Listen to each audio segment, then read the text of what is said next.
സഹോദരിമാരൊക്കെ കേട്ടിരിക്കുന്നതായിരിക്കും, ഓരോ മാതാപിതാക്കളും കേട്ടിരിക്കും. നമ്മുടെ മക്കളോടുള്ള എല്ലാവർക്കും മക്കളോട് വലിയ സ്നേഹമാണ്. എല്ലാവരും മക്കളെ വളർത്തുന്നത് അവരിലൊരു പ്രതീക്ഷ കണ്ടിട്ടാണ്, അല്ലേ? അങ്ങനെയല്ലേ? അങ്ങനെയാണോ? അല്ലേ? അതെ, മക്കളെ വളർത്തുന്ന മക്കളോടുള്ള സ്നേഹം. ആദരവായ പ്രവാചകൻ പോലും മകൻ മരിച്ചപ്പോൾ കരഞ്ഞുപോയി എന്നാണ്. മകൻ മരിച്ചപ്പോൾ കരഞ്ഞുപോയി എന്നാണ്.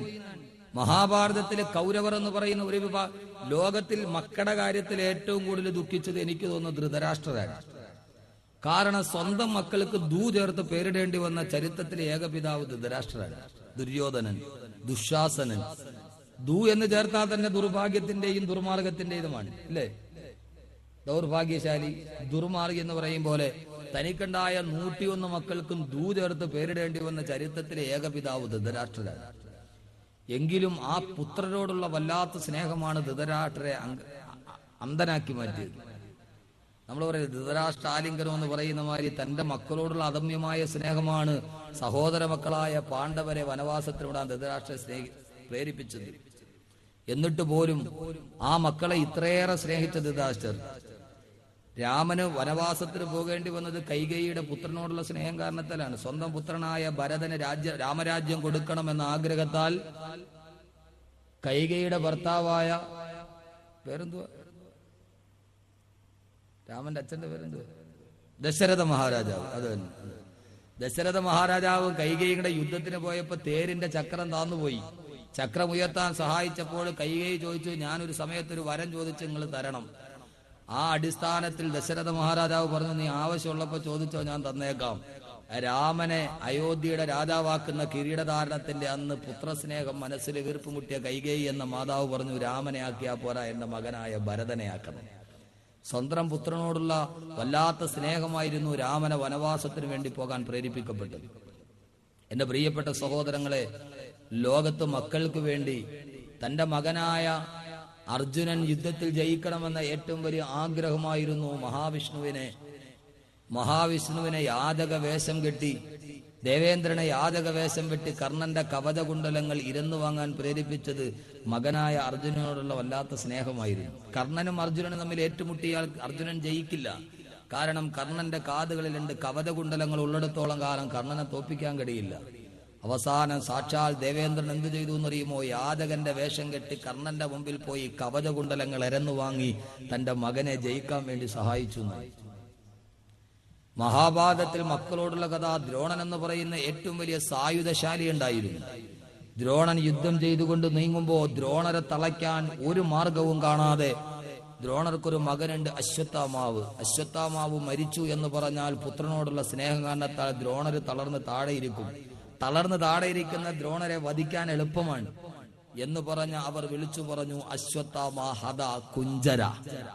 അശ്വത്ഥാമ ഹത കുഞ്ചര, അശ്വത്ഥാമാവ് കൊല്ലപ്പെട്ടു എന്ന് വിളിച്ചു പറഞ്ഞപ്പോൾ മകൻ മരിച്ചു എന്ന് തളർന്നിരുന്ന ദ്രോണരെയാണ് അർജുനൻ അമ്പെയ്തു കൊന്നത് എന്ന് മഹാഭാരതം.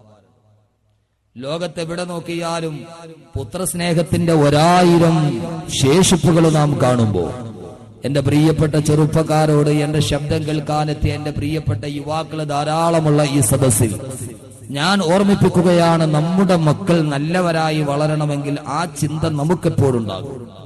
എപ്പോഴാ ഉണ്ടാകണ്ടേ? നമുക്ക് സാധാരണ അള്ളാഹുവേ എന്റെ മകൻ നന്നാവണമെന്ന് തോന്നണം എപ്പോഴാ? 10-20 വയസ്സായി, അവനൊരു ഉച്ചയായപ്പോ സന്ധ്യയായപ്പോ 2 കോട്ടറൊക്കെ അടിച്ച് പയ്യെ 2 കാലി വന്ന് ഇങ്ങനെ ആടി വന്നിട്ട് ഉമ്മാന്ന് വിളിച്ചപ്പോഴാണ് മാ കൂടുതൽ ഉമ്മാക്ക്. നമ്മുടെ മകൻ വഴിതെറ്റിപ്പോയി, നമ്മൾ ഇവൻ ഒരു 8 കോട്ടറൊക്കെ അടിച്ച് പയ്യെ വന്ന് ഉമ്മാന്ന് വിളിച്ചപ്പോ പതിവില്ലാത്ത പോലെ ഉമ്മാക്കൊരു 3-4 മാ കൂടുതൽ. അങ്ങനെ എന്നാ പടച്ചവനെ, ഇവൻ ഇങ്ങനെ ആയി പോയല്ലോ അള്ളാഹു, ഇവൻ വഴിതെറ്റിപ്പോയല്ലോ പടച്ചവനെ, ഇനിയിപ്പോ ഇവൻ എങ്ങനെ നന്നാക്കും?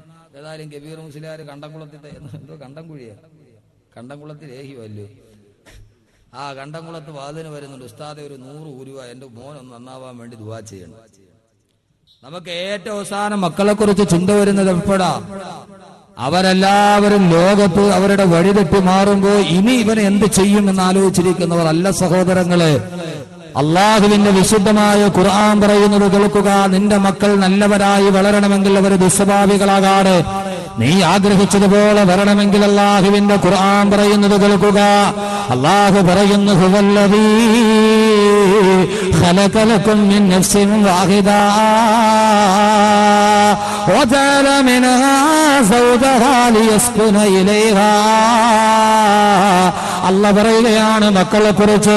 എന്റെ ശബ്ദം കേൾക്കാനെത്തിയ എന്റെ പ്രിയപ്പെട്ട സഹോദരങ്ങളോട്, ഓരോ മാതാപിതാക്കളോടും, നാളെ ഭാവിയുടെ പ്രതീക്ഷയായി മക്കളെ വളർത്തുന്ന, നാളെ ജീവിതത്തിന്റെ സായാഹ്ന ഘട്ടത്തിലെ മക്കളെ കൈപിടിച്ച് നടക്കാമെന്ന് ആഗ്രഹിക്കുന്ന എന്റെ ഓരോ മാതാപിതാക്കളും അങ്ങനെയാണ് മക്കളെ വളർത്തുന്നതെങ്കിൽ എന്റെ പ്രിയപ്പെട്ട സഹോദരങ്ങളെ, ആ സന്താനങ്ങൾ വളരേണ്ട സാഹചര്യം എന്താ? അല്ലാഹുവിന്റെ വിശുദ്ധ ഖുർആൻ മക്കളെ വളർത്തേണ്ട കാര്യം പറയുമ്പോ അല്ലാഹു ആദ്യം പറയുന്നത് എന്താണെന്നറിയുമോ? ഹുവല്ലദീ, അല്ലാഹു ആണെന്ന് നിങ്ങൾക്കറിയുമോ? ഖലഖകും മിൻ നഫ്സിൻ വാഹിദ, അല്ലാഹുവാണ് ഒരൊറ്റ ശരീരത്തിൽ നിന്ന് നിങ്ങളെ സൃഷ്ടിച്ചത്. ഒരാണിൽ നിന്നും ഒരു പെണ്ണിൽ നിന്നുമാണ് അല്ലാഹു നിങ്ങളെ സൃഷ്ടിച്ചത്. അല്ലാഹു ഒരു മനുഷ്യന്റെ തുടക്കം മുതൽ ഖുർആന്റെ ഒറ്റായത്തിൽ പറയുകയാ, ഒരു മാതാവിന്റെയും ഒരു പിതാവിന്റെയും മകനായിട്ട് നീ ഭൂലോകത്ത് വന്നതാ. അവിടെ നിന്ന് നീ നേരെ ജീവിതം തുടങ്ങുമ്പോ അല്ലാഹു പറയുന്നു, നീ ഒറ്റയ്ക്ക് ജീവിക്കുകയാണ്. നിന്റെ ബാല്യം കഴിഞ്ഞു, കൗമാരം കഴിഞ്ഞു, നിന്റെ യുവത്വം എത്തുമ്പോ അല്ലാഹു പറയുന്നു, മോനെ നീ ഒറ്റയ്ക്ക് ജീവിച്ചാൽ പോരാ, ഈ ജീവിതത്തിൽ നീ ഒറ്റയ്ക്ക് നടന്നാൽ പോരാ. അല്ലാഹു പറയുന്നു, ഓരോ പുരുഷനും ഒരു ഇണയുണ്ടാകണം, ഓരോ പെണ്ണിനും ഒരു തുണയുണ്ടാകണം. അല്ലാഹു പറയുന്നു, വജഅല മിൻഹാ സൗദഹാ വജഅല മിൻഹാ സൗദഹാ. അല്ലാഹു പറയുകയാണ്, ഓ മനുഷ്യ, നിനക്ക് ഞാൻ വിവാഹത്തിന് വേണ്ടി ഒരു ഇണയെയും തെരഞ്ഞെടുത്തു തരികയാ. എന്റെ ശബ്ദ സേവിക്കാൻ ഇവിടെ തടിച്ചുകൂടി എന്റെ പ്രിയപ്പെട്ട സഹോദരങ്ങളോട്, ആരുടെയെങ്കിലും മക്കളുടെ ദുസ്വഭാവം കാരണത്താൽ നിങ്ങൾ ബുദ്ധിമുട്ടുന്നുണ്ടോ? ആരുടെയെങ്കിലും മനസ്സിലെ മക്കളെ ഏറ്റവും വലിയ കണ്ണീരായി പടർന്നു കയറുന്നുവോ? ആ സമയത്ത് നിങ്ങൾ ഓർക്കുക, നിങ്ങളുടെ നിക്കാഹ് എവിടെ വെച്ചാണ് നടന്നത്? നിങ്ങളുടെ വിവാഹം എവിടെ വെച്ചാണ് നടന്നത്? ഓ വിവാഹം നടന്ന സ്ഥലമെന്നോർത്ത് നോക്കുക. എന്റെ പ്രിയപ്പെട്ട സഹോദരങ്ങളെ, ഞാൻ പറയുന്നത് അല്ലാഹുവിന്റെ വാക്കുകളാണ്. ഈ മനുഷ്യനെ സൃഷ്ടിച്ച, അവനെ ജീവിതത്തിന്റെ സന്മാർഗത്തിന്റെ പാന്താവ് തുറന്നു തന്ന അല്ലാഹു അടുത്തതായി മക്കളെ പറയുന്നതിന് മുമ്പ് അല്ലാഹു ആദ്യം പറയുന്നത് എന്താണെന്നറിയുമോ? കല്യാണത്തെ കുറിച്ചാണ്, നിക്കാഹിനെ കുറിച്ചാ. അല്ലാഹു പറയുന്നത് എന്താണെന്നറിയുമോ? വജഅല മിൻഹാ സൗദഹാ. ഓ മനുഷ്യ, നിനക്ക് ഞാനൊരു ഇണ തന്നില്ലയോ എന്ന് പറഞ്ഞാൽ അതിന്റെ അർത്ഥം എന്താണെന്നറിയുമോ? നമ്മുടെ മക്കളെ കുറിച്ചുള്ള ചിന്താ പ്രസവം മുതൽ തുടങ്ങിയാ പോരാ, നിന്റെ ഭാര്യ ഗർഭിണിയാകുമ്പോൾ തുടങ്ങിയാ പോരാ, നിന്റെ സന്താനങ്ങളെ നന്നാകണമെന്ന ആഗ്രഹം നിന്റെ നിക്കാഹ് നടക്കുന്ന ആ സമയം മുതൽ ഉണ്ടാകണമെന്ന് അല്ലാഹുവിന്റെ വിശുദ്ധ ഖുർആൻ. എന്നല്ലേ ഈ ആയത്തിന്റെ അർത്ഥം സഹോദരാ? അല്ലാഹു അടുത്തത് മക്കളെ കുറിച്ചാണ് പറയുന്നത്. ആ മക്കൾക്ക് വേണ്ടി ചെയ്യേണ്ട കാര്യങ്ങളാണ് പറയുന്നത്. അതിനു മുമ്പ് ആദ്യം അല്ലാഹു പറയുന്നത് എന്താ? വിവാഹം എന്ന് പറഞ്ഞാൽ ഇതൊരു കളിതമാശയല്ല. നിക്കാഹ് എന്ന് പറഞ്ഞാൽ ഇതൊരു ചടങ്ങ് മാത്രമല്ല, എവിടെയെങ്കിലും നടക്കുന്ന ആഭാസം മാത്രമല്ല. അങ്ങനെയാണല്ലോ ിയത്. അല്ലാഹു പറയുന്നു, നിക്കാഹ് എന്ന് പറയുന്നത് ഒരു തലമുറയുടെ തുടക്കമാണ്. നിനക്ക് കുഞ്ഞുങ്ങൾ ഉണ്ടാകുന്നതിന്റെ തുടക്കമാണ് നിന്റെ വിവാഹം. ആ വിവാഹം പവിത്രമാകണേ, ആ വിവാഹം പവിത്രമായ സ്ഥലത്ത് വെച്ചാകണേ, ആ വിവാഹം നീ നല്ല രീതിയിൽ നടത്തണേ എന്ന് അല്ലാഹുവിന്റെ വിശുദ്ധ ഖുർആൻ. എന്ന് പറഞ്ഞാൽ അതിന്റെ അർത്ഥം എന്താ? അല്ലാഹുവിന്റെ റസൂല് വിവാഹത്തിന്റെ കാര്യത്തിൽ രണ്ട് കാര്യമാണ് ശ്രദ്ധിക്കാൻ പറഞ്ഞത്. ഒന്ന്,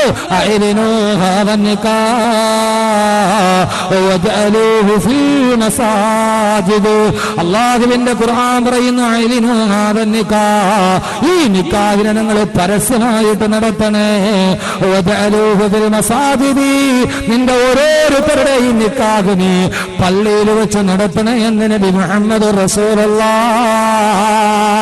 വിവാഹ ചന്തയിലോ മാത്സര്യ ബുദ്ധിയോടെ കോടികളെറിഞ്ഞ് പകട് കളിക്കുന്ന സമുദായത്തിന്റെ നടുവില് എല്ലാവരും നിക്കാഹ് നടത്തുന്നത് ഇവിടെ വെച്ചാ. ചിലർ ഓഡിറ്റോറിയത്തിൽ വെച്ച് നടത്താറുണ്ട്, ചിലർ സിനിമാ കോട്ടയിൽ വെച്ച് നടത്താറുണ്ട്.